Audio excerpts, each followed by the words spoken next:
नमस्कार, आप देख रहे हैं आपका अपना चैनल न्यूज इंडिया। मैं हूं आपके साथ गौरव किशोर शर्मा। बुलेटिन का आगाज बड़ी और अहम खबर के साथ। जनसंख्या में गिरावट पर संघ प्रमुख मोहन भागवत ने चिंता जताई है। आरएसएस प्रमुख ने घटती आबादी को लेकर चिंता जताई है। मोहन भागवत ने कहा कम से कम 2 से 3 बच्चे होने चाहिए।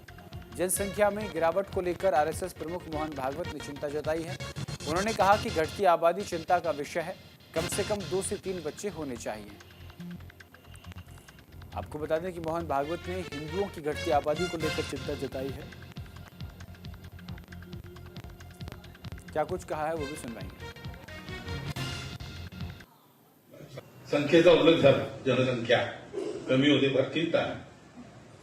चिंतेचा विषय आहे त्याचं कारण हे शास्त्र, लोकसंख्या शास्त्र जे आधुनिक ते असं सांगतं की 2.1च्या खाली जायला लागलो तर तो समाजच नष्ट होतो.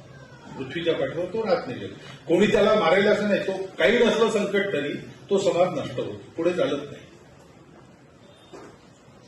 अनेक भाषा अशा नष्ट झाल्या, अनेक समाज असे नष्ट झाले. 2.1च्या खाली येतं का? आपल्या देशाची जनसंख्या नीती 1998 वगैरे मध्ये ठरली का 2002 मध्ये ठरली, साल माहित नाही मला. पण त्याच्यातही असं सांगतात की 2.1च्या खाली नाही.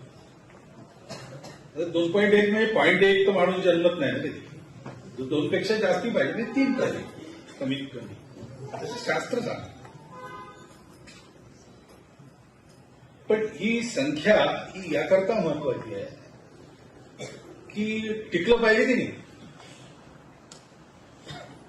टिकलं पाहिजे असं आपल्याला सगळ्यांना वाटतं, कारण ते आपलं आहे. ते किती चांगलं आहे वाईट आहे हे मूल्यांकन नंतर असतं, ते आपलं आहे. आपण कुटुंबात हेच शिकतो ना. निरनिराळे प्रकार असतात व्यक्तींच्या कुटुंबात. 4 भाऊ असले, 3 भाऊ असले, 2 भाऊ असले, एक